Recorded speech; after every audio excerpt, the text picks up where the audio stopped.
The year is 1996. A private party is happening at a luxury resort. Richard Sackler stands before a room of elite sales reps. He isn't just happy, he's visionary. A blizzard of prescriptions that will bury the competition. Our projections... The blizzard will be so deep, dense, and white, he says. He was right, but he wasn't talking about snow. He was talking about a mountain of white pills that would bury an entire generation. This is the story of Purdue Pharma, the Sackler family, and the most profitable crime in human history.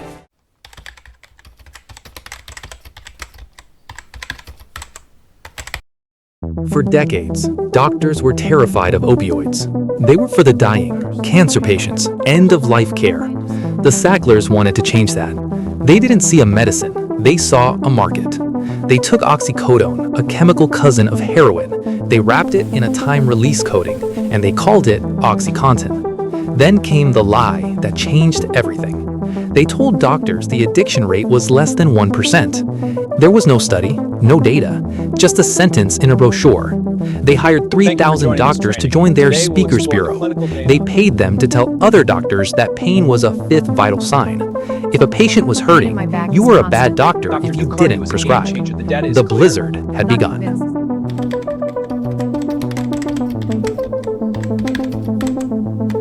By 2007, the cracks were showing. Purdue pleaded guilty to misbranding the drug. They paid a $600 million fine. To you and me, that's a fortune. To the Sacklers, it was a rounding error. Instead of stopping, they doubled down. They brought in McKinsey, the world's most elite consulting firm. The goal? Turbocharge sales. They called the plan Evolve to Excellence. They used a wildfire strategy. They targeted high-value prescribers. In plain English, pill mills. Doctors who were writing thousands of scripts a month out of tiny clinics. Internal memos show they knew these pills were being diverted. They knew people were dying. Richard Sackler's response to a report of 59 deaths? This is not too bad. It could have been far worse.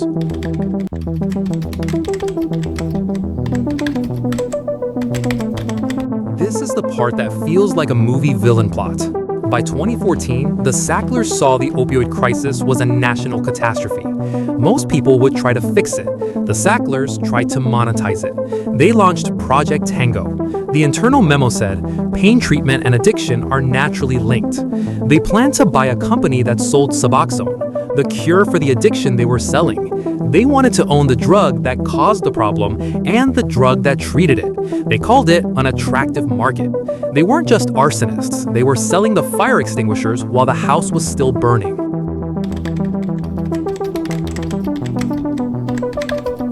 As the lawsuits mounted, the Sacklers needed a shield. They found it in a strategy: blame the victim. In private emails, Richard Sackler was brutal. He called people struggling with addiction reckless criminals. He called them the culprits. He wrote, "We have to hammer on the abusers in every way possible." He wanted to paint a picture. The drug was perfect, the people were broken. But the abusers weren't just people in back alleys. They were grandmothers who had back surgery, high school athletes with knee injuries, people who followed their doctor's orders. The Sacklers knew. They watched the data. They saw the blizzard turn into an avalanche, and they kept counting the cash.